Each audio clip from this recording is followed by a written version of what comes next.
Halo semuanya, pada kesempatan kali ini Pak Ruben akan sedikit menambahkan pada materi distribusi binomial yang sudah kalian pelajari. Sedikit tambahan ini kita akan berbicara tentang rata-rata yang di sini dilambangkan dengan huruf mu, kemudian ragam atau varians yang dilambangkan dengan sigma kuadrat, sigma kecil ya, kalau sigma huruf besar itu kan yang digunakan untuk jumlah. Sigma kecil seperti ini, sigma kuadrat, dan juga simpangan baku. Sambil kita nanti mencoba memahami maknanya apa. Simpangan baku ini adalah akar dari ragam, di lambangnya sigma saja. Nah, rata-rata itu bisa dihitung dari N dikalikan peluang P. P kecil ya. P kecil, Q kecil yang ada di dalam distribusi binomial itu. Kemudian ragam varian itu, ragam atau varians ini bisa dihitung dari N kali P kali Q. Sementara simpangan baku ya tinggal di akar saja. Akar dari N kali P kali Q. Nah, kita studi kasus. Misal pada kasus tes keberuntungan yang sudah kalian kerjakan, di sana kan yang tes keberuntungan pertama itu adalah soal benar salah, true false, dengan 10 soal ya. Berarti N-nya adalah sebanyak 10. Kemudian true false, peluang benarnya itu kan setengah, peluang salahnya setengah. Benar tidak harus selalu P, salah tidak harus selalu Q. Ditukar juga silahkan, asalkan sesuai dengan peluang yang mau kita cari ya.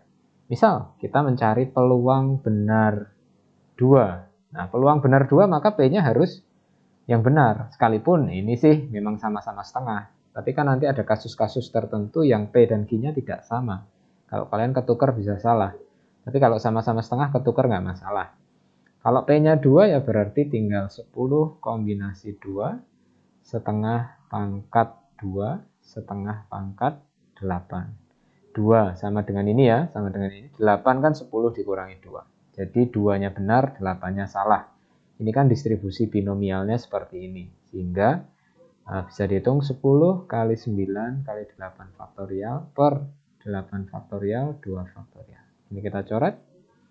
Ini kita coret 5. Ketemunya adalah 45. Ini kan jadi 1/2 pangkat 10 ya. 2 pangkat 10 itu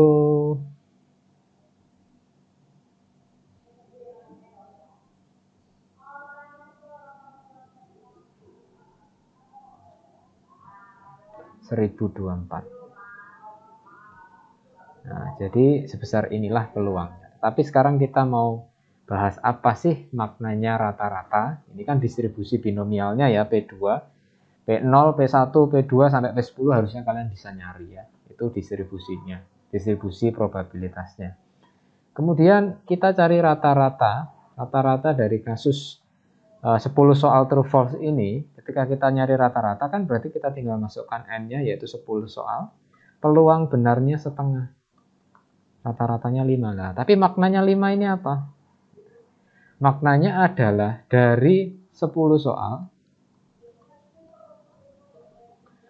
mayoritas akan benar 5.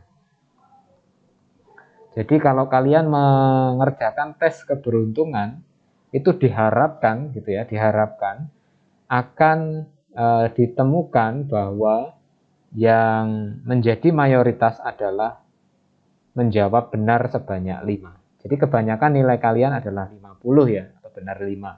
Inilah maksudnya rata-rata ya, di dalam konteks ini. Dan ketika kita hitung ragamnya atau variansinya, berarti kan 10 kali setengah, hasilnya adalah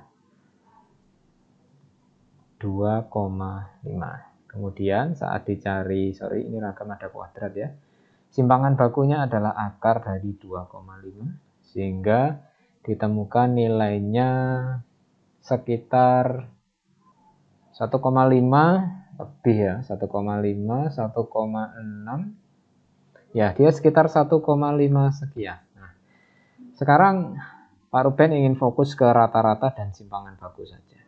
Kalian di mat wajib sebenarnya juga sudah kenal ragam, varian, dan simpangan baku. Nah, ini jadi membacanya itu ya, ketika kalian mengerjakan tes keberuntungan 10 soal true false, mayoritas dari kalian akan benar 5 gitu ya.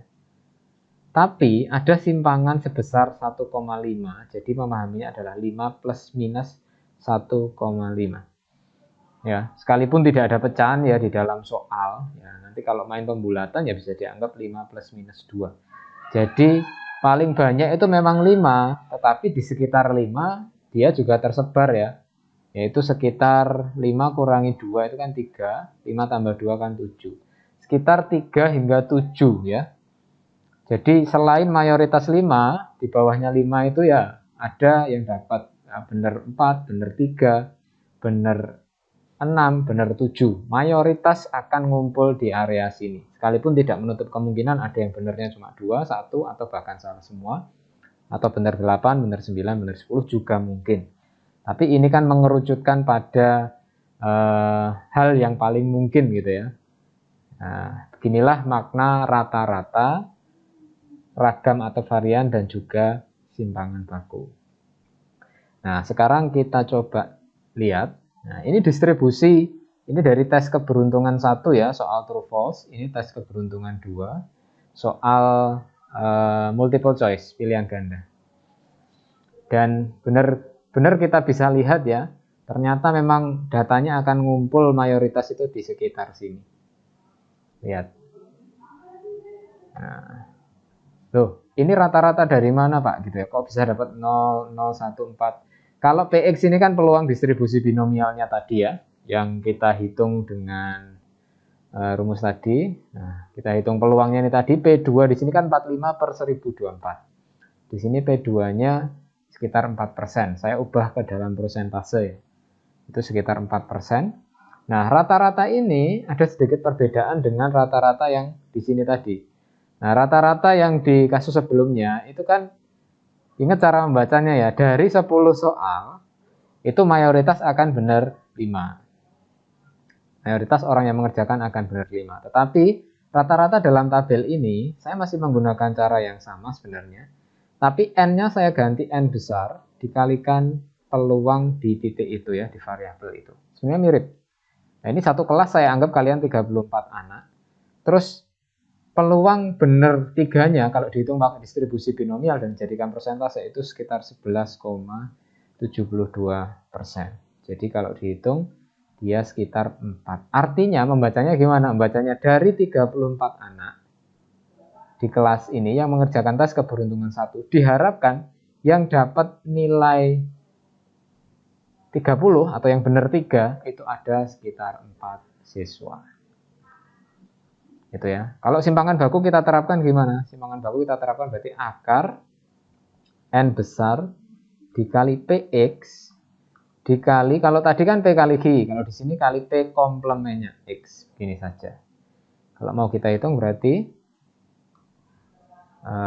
akar 34. Kalau misal kita ambil di sini ya, di peluang benar 3 tadi, berarti ya sekitar 11,72% dikali komplemennya itu apa ya? Komplemen itu kan 1 dikurangi P, itu P komplemen.